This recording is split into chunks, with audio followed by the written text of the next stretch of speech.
We are live, I think. Yes, we are. Good morning, everyone, and welcome to this broadcast on the Eurosci Network channel on YouTube. And today we have a very special event because today we are interviewing Professor Christian Kaunert from the University of South Wales in the UK. And the topic of the interview will be focused on his new Jean Monnet network on EU counter-terrorism. Welcome, Professor Kaunert. Hi, nice to be there with you. Thank you very much for your presence. So the first question is for you, Professor Kaunert.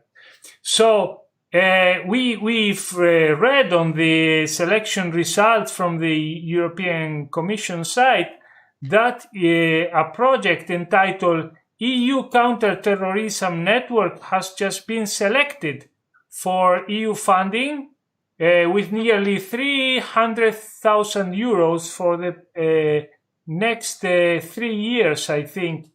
What is this about? What's this EU counter-terrorism network? Right, we were absolutely thrilled to be selected. We were absolutely thrilled. It's a great honor that is being bestowed upon us by the European Commission with this very, very prestigious award. As you know, only very, very few people actually managed to get one of those awards. So we're absolutely thrilled and delighted to be able to put this Jean Monnet network and EU counterterrorism together. It's a network of 14 different universities and 11 different countries. So there is us, the University of South Wales, but there's also in Britain, in England, there's the University of West of England in Bristol. We also have Cardiff University as one of our partners. In the Republic of Ireland, we have Dublin City University. We then have in Belgium, we have the Egmont Institute. It's a research institute for international relations. In the Netherlands, we have the University of Maastricht. In Spain, we have CIDOB, that is International Relations Research Institute in Barcelona. We have the University of Deusto. We have the University of Augsburg in Germany. We have the Metropolitan University Prague in the Czech Republic. We have the University of Yash, which obviously you know very well, Diego. And we have also in North Africa and the Middle East, we have the IDC in Herzliya. We have the Université de Jean Duba in Tunisia. And last but not least, in Italy, we also have the University of Pisa that is part of this research network. And it's a very, very high caliber research network. So you said now it's a research network. So what does the network do specifically? What does it produce? Yes, I think it is important to realize Jean Monnet networks are, of course, they are focused around a research topic and around a research area. So they are a research network in that sense, but they do more than that. Of course, they're also involved in teaching and in engagement activities, as the Jean Monnet funding is all about, in a sense, publicizing the importance of the European Union and showing how, in a sense, our understanding of the European Union is being enhanced by these activities. So what we're focusing on, and that is something quite unique because it is something that hasn't been done, is in particular the area of EU counterterrorism. Of course, as you know. Yes. You mentioned that you had 14 different universities and probably you have many team members. And we have today with us, I think, one of your team members in this project, Joanna de Deus Pereira, and we are connecting with her right now. So she's on air now too. Welcome, Joanna. Hello, good morning, Diego, and good morning, Professor Christian. Yes, thanks to all those who are watching us, because we are making an experiment today and we are very late, and probably they will watch it after that, because this was scheduled for 1100 Central European Summer Time, but we are like 45 minutes late. But what we are doing today, as many things that we do in the Eurosci network, is something experimental, right? It's something in which we together, we also learn about how to use these new technologies. And we also, in order to learn, we have to use new technologies every time. And sometimes, very often, they do not work in the first time that we use them.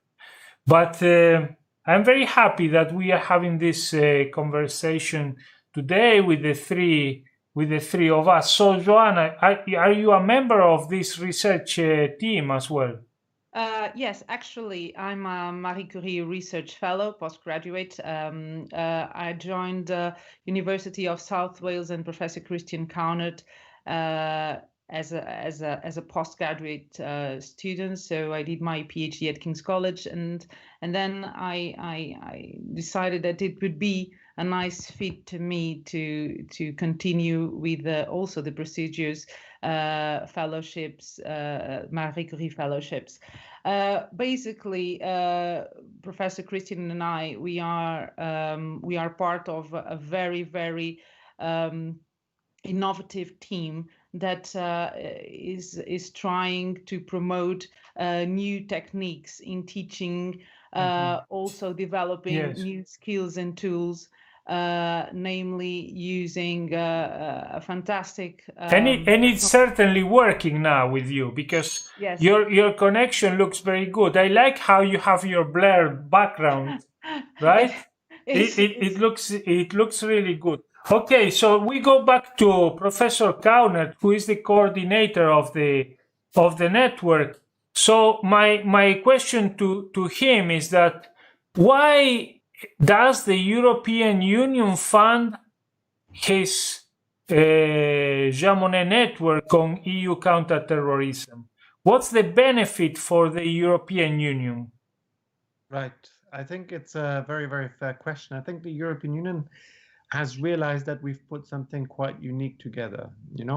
We have put together 14 different universities from 11 different countries that are all coming to work together on a European topic, here in particular European counterterrorism, that they're working very closely together and will be doing a lot of different events in different parts of Europe, but also North Africa and the Middle East. So we will have events right across the European Union, as well as one event also in Tunisia and one event also in Israel, to kind of bring this research closer to the variety of different countries inside the European Union and outside of the European Union, to do and collaborate with one another. So, for instance, we're putting together also a teaching program on terrorism and counterterrorism that we are developing as a distance learning master's program. And I think that will be also very interesting, I think, to a number of the members of the network that might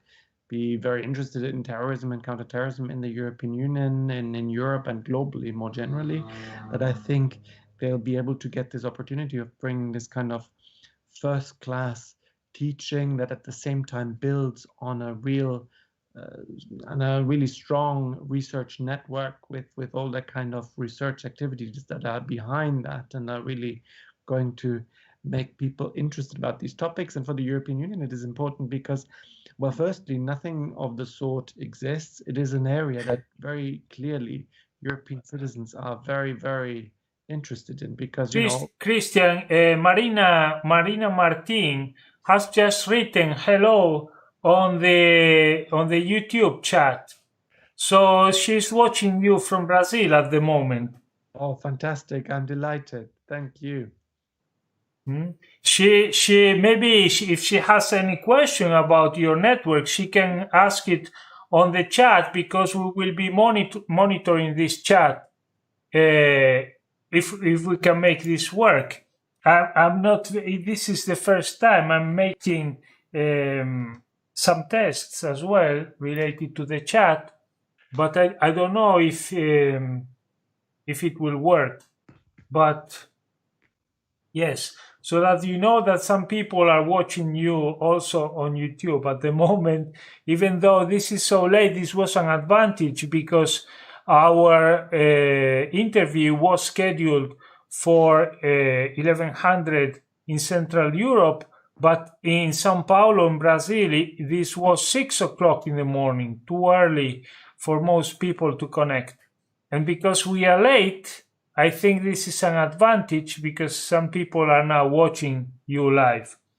So you just said that this is mainly a research network focused on EU counter-terrorism, but it is not just a research network, but it also has teaching activities and it also has dissemination activities to publicize the results of that research. Is that right? Absolutely, that's 100% correct. We will be holding different events. We'll be holding some events in Wales, we'll be holding some events in Ireland, we'll be holding several events in Brussels, in Germany, in Spain, in Israel, in Tunisia, so in a variety of different countries geographically, in a sense, going right across the Mediterranean and Europe. And that way, bringing it much closer to the people. We'll be obviously publishing a lot of the results of our research activities. We'll be publishing books and journal articles, but also reports. We'll be making sure that people are kept updated by what we're developing in terms of our social media presence. So we'll let people know about all of our results also through our social media channels, to our websites. And I think this will be very exciting because terrorism is certainly one of those issues that concerns European citizens and also those citizens outside of Europe very, very strong. And as from what you just said, I see that this project is a very ambitious initiative involving many countries and lots of activities of different kinds. So it's a very comprehensive project. And it also has a very big geographical scope. Probably it's very ambitious also because of the great amount of the subsidy that has been allocated by the EU. My question for you is, if you, in order to achieve this project, you needed to have some previous experience in other similar projects of perhaps of a lower size, that you built this experience and allowed you to give the step to go for this Jean Monnet network. So please, can you tell us a little bit about your background, your previous experience before you decided to create this network?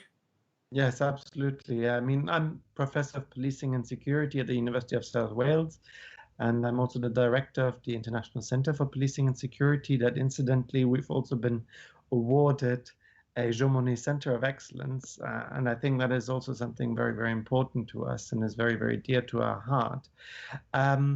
For a number of years, I've also worked in this particular area. I've worked at different universities, for instance, the University of Salford, where I first developed Jean Monnet projects, then at the University of Dundee, where I first developed a Jean Monnet chair, in EU Justice and Home Affairs, and then subsequently a Jean Monnet Center of Excellence, European Institute for Security and Justice, also at the Free University of Brussels, the Vrije Universiteit Brussel, at the Institute for European Studies, where I also had a Jean Monnet chair and also a Jean Monnet Center of Excellence there. And finally, I held a Jean Monnet chair in EU counter-terrorism, which is very pertinent to this network here at the University of South Wales, where we've developed really interesting and exciting activities, notably also in terms of the teaching of security and terrorism. And so I think there were a lot of these stepping stones that help bringing people together that you're working with for a number of years. And so you're now Professor of Policing and Security at the University of South Wales in the UK, but your name looks German. So how did you arrive there in Wales? What was your trajectory?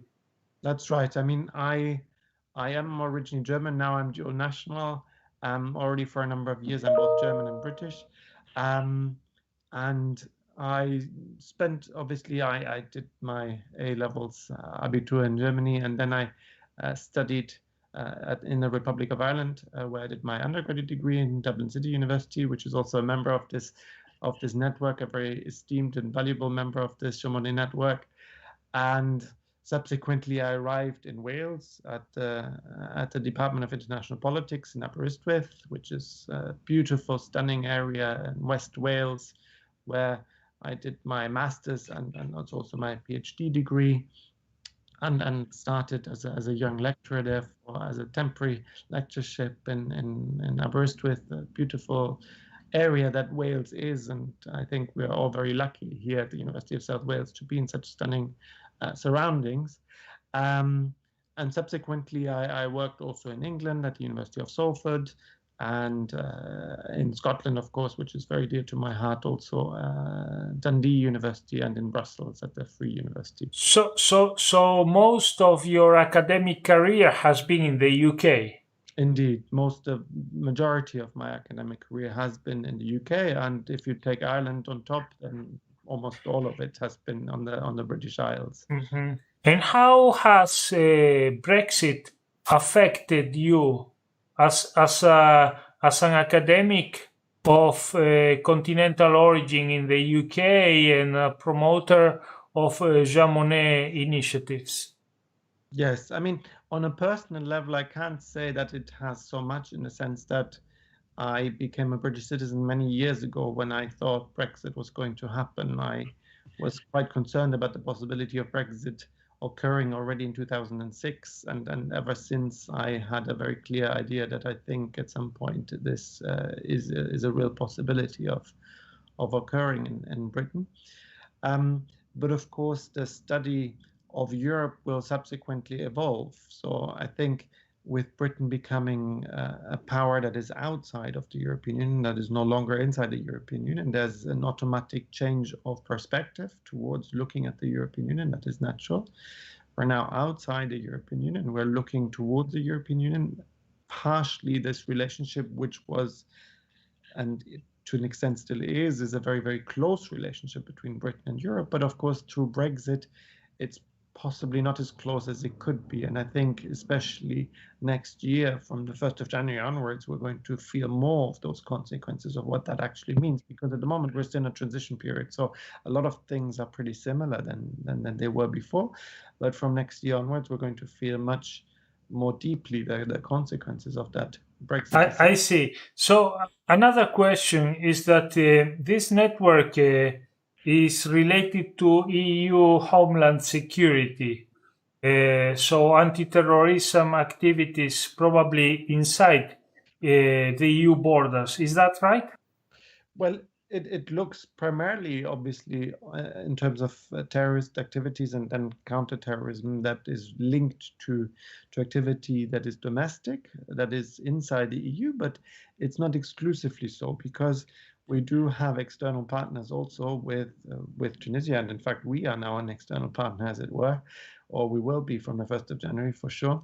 And of course also Israel, a country that has a lot of counterterrorism experience, and we want to look at that from the perspective of how we can, in a sense, make the entire area, whether that is inside the EU, but also with the partners of the European Union, in a sense, more safely, but also to do that in a way that maintains the spirit of the European Union, which is that of.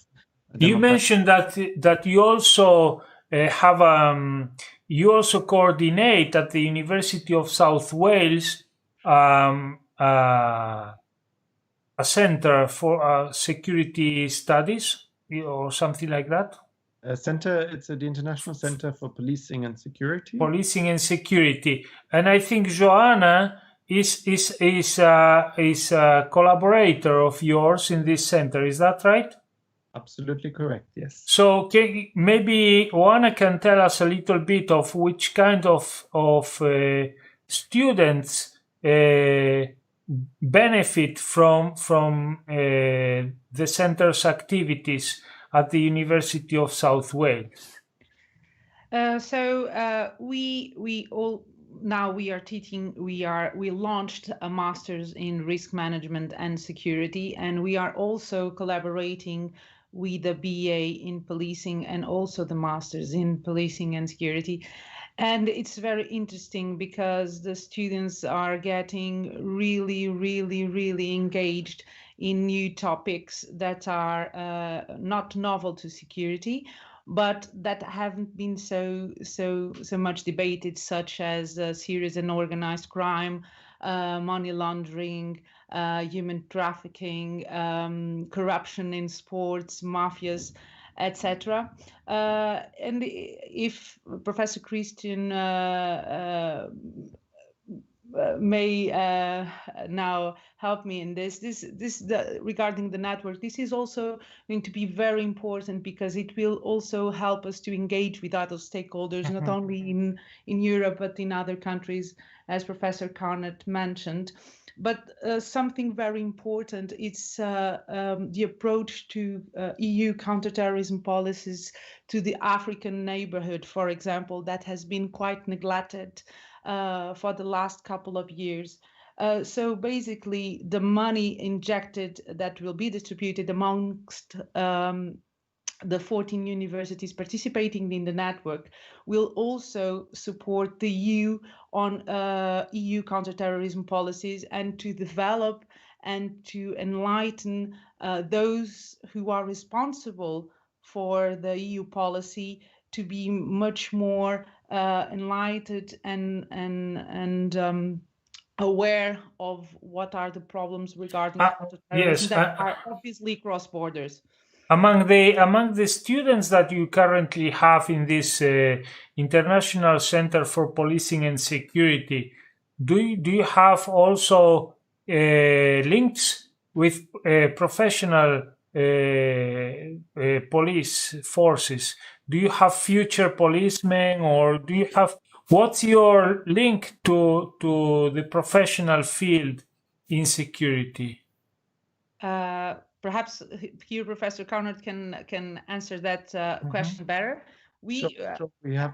We have a lot of links to the various police forces. As you know, there's a certain level of professionalization in British police forces, and all future police officers need to have a university degree. So subsequently to that development, the university won a number of different tenders of various police forces to develop the education of those police forces. In fact, we have tenders with 6 police forces in Wales, but also in England, where we are training and in a sense developing the police forces. And in fact, we're one of the major players when it comes to that, if not the major player in the United Kingdom in terms of training police forces, being very connected. A number of our members of staff have really practical experience, that have worked for the police for a number of years, that are very closely connected to the police. And I think that's a very great strength of our center, where we link between academic work, where we link with practical insights, practitioners' experiences, and bring all of that together. And I think as a result of that, hopefully make better education for our students that in turn will learn very Another question about your project, because your center is an international hotbed for research on security issues, and so my question is about these new kinds of terrorism and security threats that exist, for instance, with biological threats, so things such as bioterrorism that has become now more, we all have become more aware of now this possibility with the current pandemic of the great damage that biological agents can make, but also probably other threats in the technological domain, such as cyber terrorism. So in these new areas, perhaps maybe some other areas that you also are researching, what's the role of the center in these new areas? Are they relevant, or are they just at this moment just science fiction? Yeah, I think CBRN activities are certainly something that is very much on our mind. I mean, we've done some studies. We also published some work recently in terms of the European Union's work, in terms of making sure that CBRN terrorism isn't too effective. It's a difficult topic, right? Because we've had a number of instances in the 1990s where terrorists have used some CBRN weapons. And here it's important to not only focus on the biological dimension, even though, of course, the pandemic has brought out a biological dimension, but also the chemical, radiological, and nuclear dimension that is a possibility. And we know that Al-Qaeda for some time had also tried to acquire nuclear weapons, and almost to an extent were successful. We don't have as such a known event of a biological of the kind that has been feared. But of course, the UN Secretary General has clearly said that, in a sense, the pandemic shows us the dangers that are inherent in possibly using viruses for as biological weapons, and it is something that in principle we know terrorist groups are interested in. So at the moment it's more a capability issue, not so much of an issue whether they would like to or not. They clearly would like to, and they're trying, but it's a question of when are they going to acquire it and how they're going to use it. Certainly we know that the Islamic State had access to chemical weapons, that we know from Syria for sure. So it is something that we need to remain vigilant, and that, in a sense, in the European Union, potentially isn't totally acknowledged as something that needs to be tackled. I see. So this is mostly about the biological, chemical, radioactive weapons and so on. How about informatic weapons, about hacking, cyber terrorism, hijacking, probably the health services of countries, or the electrical, the power grids?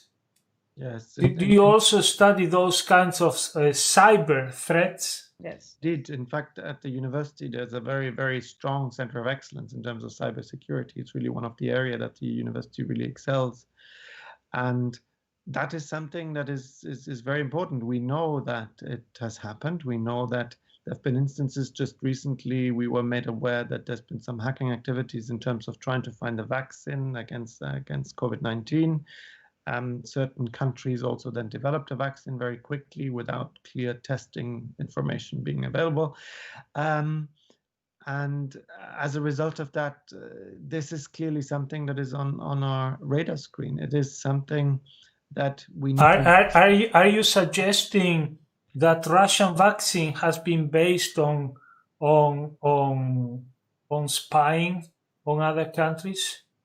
I could not verify that. It's not something that I would necessarily suggest, but something that has been found in terms of evidentiary basis is that Russia was caught in terms of hacking activities in terms of the COVID-19 vaccine. So that we have evidence of.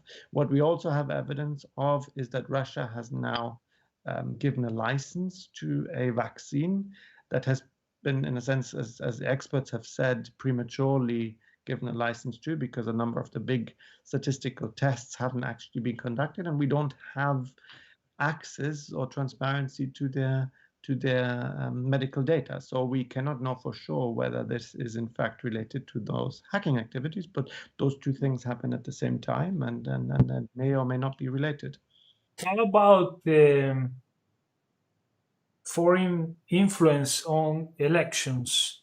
Now we have very soon in November an election that will happen in the US, an important election. But in recent elections that we had in France, the British Brexit referendum and even the European Parliament elections, there were some working workforces to try to prevent undue foreign influence in the election. I don't know if it's in not only the campaign, but also maybe in the electronic systems used for the elections. Is there any evidence that this is a real threat, or it is just like a possibility for which we should be prepared?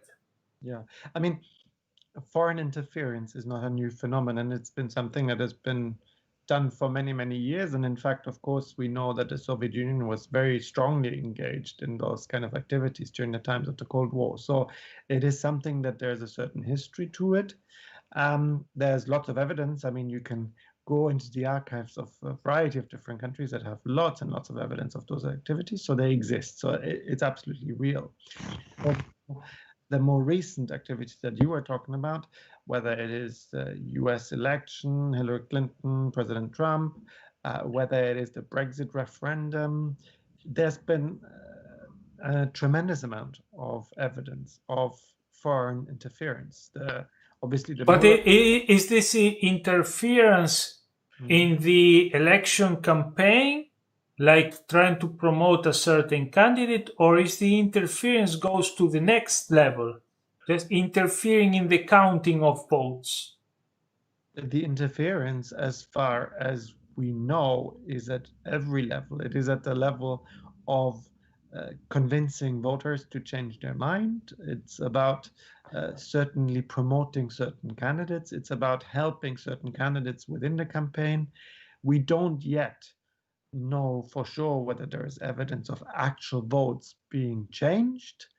So that is something that we are not aware of, but it's not theoretically totally impossible. I just don't have any evidence to suggest that it has happened. But what we do know is that there's been interference in the entire process, whether that is directly in the election or whether that is in the run-up of the election or whether that is even in the longer-term perspective. And I think the longer-term perspective is the important one, because it isn't just about promoting a particular candidate at a particular time with a particular event. It's about pushing for certain kind of like-minded views at various moments and over decades. And it's not something that is just a year or two. And in fact, it is not something that happened only in the US and in the UK either. It is something where there's widespread evidence of happening in France. Certainly there's financing of the Republic of Russia with the Front National, or Rassemblement National as it's called now, with Marine Le Pen. There is the financing of the Lega in Italy. There is financing of a variety of the Alternative für Deutschland in Germany. There's a lot of different activities that go on for years and sometimes even decades. So this foreign influence, is it restricted to far-right parties, or is it also directed to other kinds of parties? No, it isn't restricted to far-right parties. It happens on the far right, it happens on the far left, and there's individuals within centrist parties that are also acting as agents of the Russian government and of the Russian security services.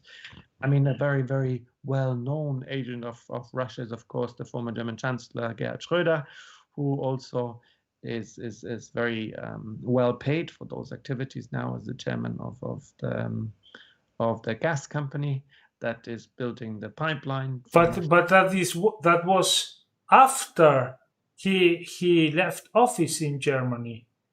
Do you think that this could have influenced his behavior while he was chancellor in Germany?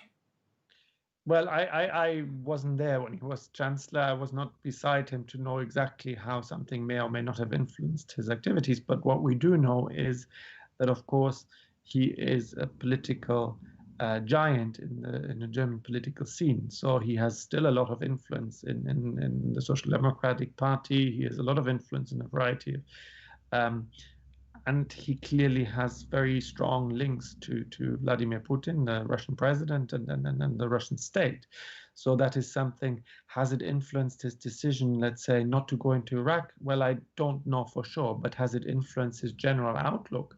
For sure. I see.